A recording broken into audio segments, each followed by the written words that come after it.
Welcome back to Democratic Television. My name is Lisa Plawchan, and I am your host this evening. I am now joined by another Democratic candidate. This is Coleen Martinez. She is running for Tennessee House District 89. Welcome, Coleen. Thank you for being with us. Yeah, thank you for having me. So, Coleen, tell us a little bit about yourself and the district that you're running in and why you've decided to run. Okay, so I am a wife and mother of 2 children. My husband, Oscar, is an engineer at Oak Ridge National Laboratory. My son, Josh, is a 6th grader at Cedar Bluff Middle School, and he is the 6th grade class president there. And my son, Willie, is a 4th grader at Cedar Bluff Elementary, and he always crosses the finish line first for our cross-country team, for the boys' team. And when we're not doing family things like that, I am often working in the community as a volunteer and as a substitute teacher. I'm also a PTA member. I am a youth chess club director, Tennessee Achieves mentor, youth basketball coach, Special Olympics volunteer, and now currently the cross-country coach for our elementary team. So it's in that spirit of community service that I thought I could be of service to the residents in District 89 and just have a much bigger population to serve and also have more resources at my disposal to be of service for the community. And specifically why I'm running is I want to make sure we're doing everything we can for the children in Tennessee so that they can grow, learn, thrive, and succeed in whatever future they choose to have. And I feel like the best way to do that is to make sure we fully fund public education, we expand access to affordable health care, and we enact gun safety legislation. Mm-hmm. That sounds great. You're a very busy lady. Yes, I am. So you won the primary, and now you're facing an opponent, a Republican opponent, who is not an incumbent. So how did the two of you differ? Well, I think, we differ by he is adamantly against expanding access to affordable health care. The Tennessee Hospital Association came to Knoxville and met with him and tried to convince him to be on board with expanding Medicaid, and he has refused to do that. And 75% of the residents in Tennessee want to expand Medicaid. So he is really actually part of the minority thinking in this. So that's one key difference, and this is what I tell volunteers when they're going out to knock on doors. That's a key difference. Another difference that I found is that I think I'm more of a proponent for public education, and I'm just going by the things that I've said on my website, the things that I have said at public forums, and the things that I have written about, and also that I'm in the public schools volunteering, and that my children both attend public schools. His child attends a private school, and I haven't really heard him say a lot about public education and the need to really fund it and support it and that sort of thing. And then the third thing is we also differ on our stance about gun safety. He's real frightened that we're going to take away guns, and that's really not what we're saying most of the time. Most of the time we're saying, can we just make them safer? Can we put biometric thumbprints on guns so you can only that owner can access the gun, like my iPhone? Can we make sure that gun owners lock up their guns?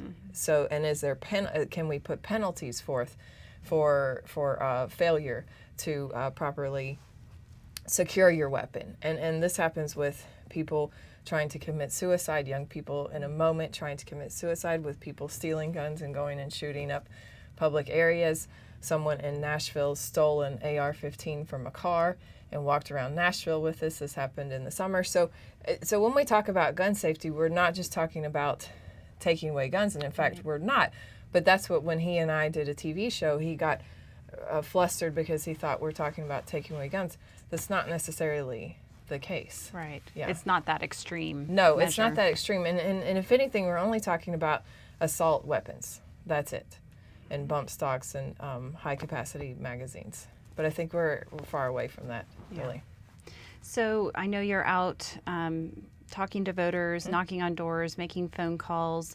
What are you finding are the most pressing issues that they would like to see you kind of tackle when you get to the General Assembly? Okay, so I meet a lot of teachers when I knock on doors. And that's why it's sort of better to knock on doors on the weekend, because teachers will be home. Right. And this has been consistent since the primary, since I started knocking on doors, is that I've met a lot of teachers who, a lot of them have to work second jobs. My friends work second jobs.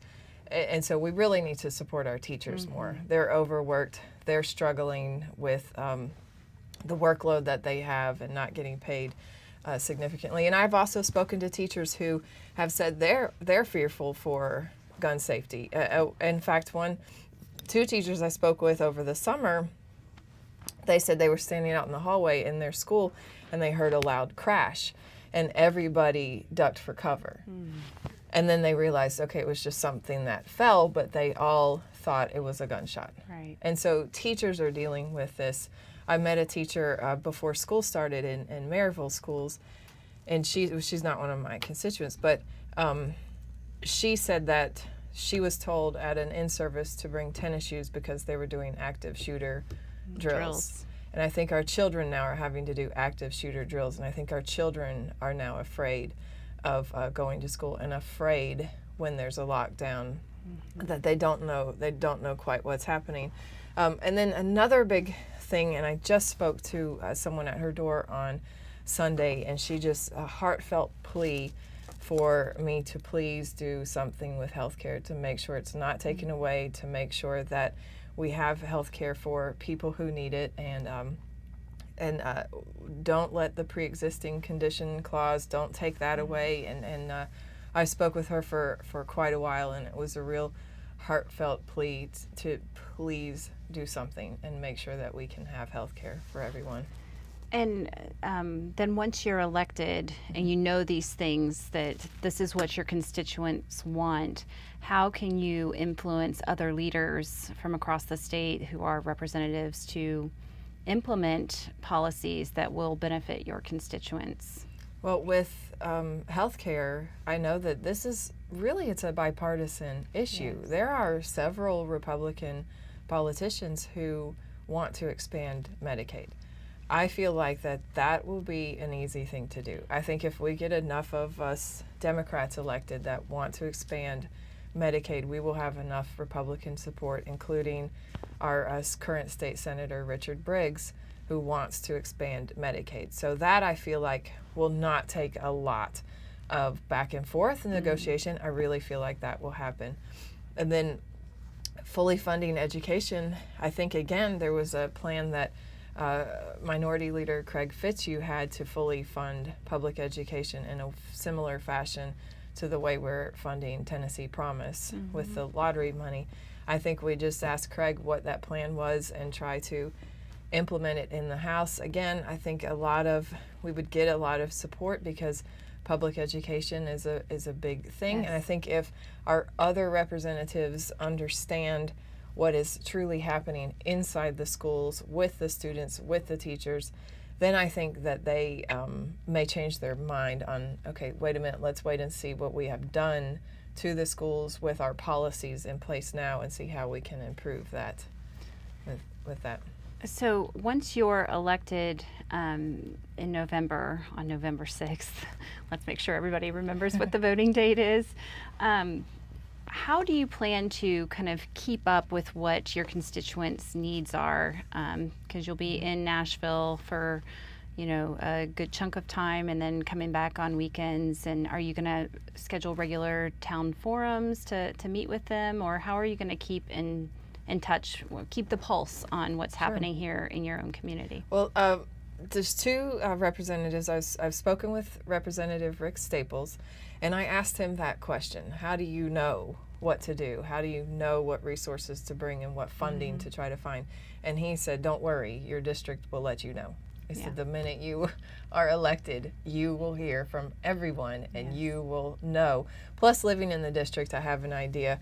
We have a lot of road expansions that need to happen. I am a proponent for Hardin Valley to become a town. That is something that, and I know people in Hardin Valley would like to do that, so they Yeah. have more say with developers and sidewalks, greenways, that sort of thing, to be similar to Farragut.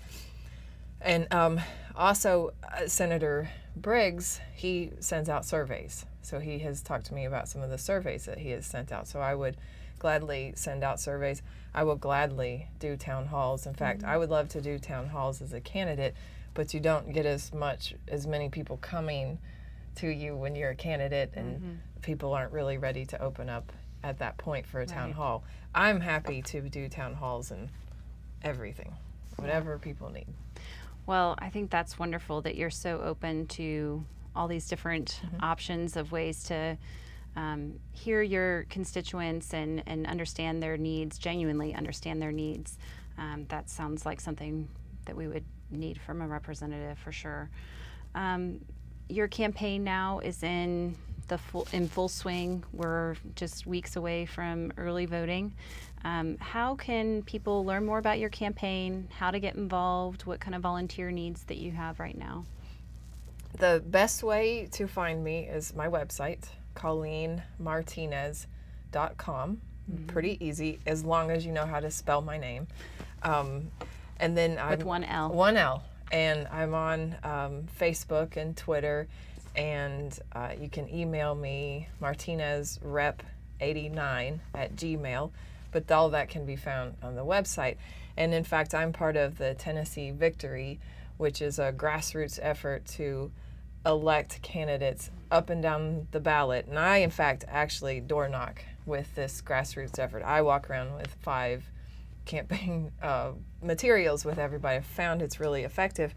But anyone who would like to volunteer, we need people to knock on doors, make phone calls, even send texts, or just help out in our Tennessee Victory office, because Caroline in there needs a lot of help and support.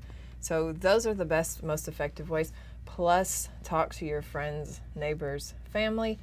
Please urge them to get out and vote. Please find people who are not registered to vote. Make sure they register to vote by October 9th, I think that is. Yep. I think a lot of this is word of mouth. Yes. Word of mouth. Yeah. I agree, and I hope actually Mr. McKay and I were talking about voter turnout and how things that we can do to increase voter turnout, and one of them was just registering more people. So it is very important, and we do have some time to register voters, and hopefully we will see a huge increase in turnout.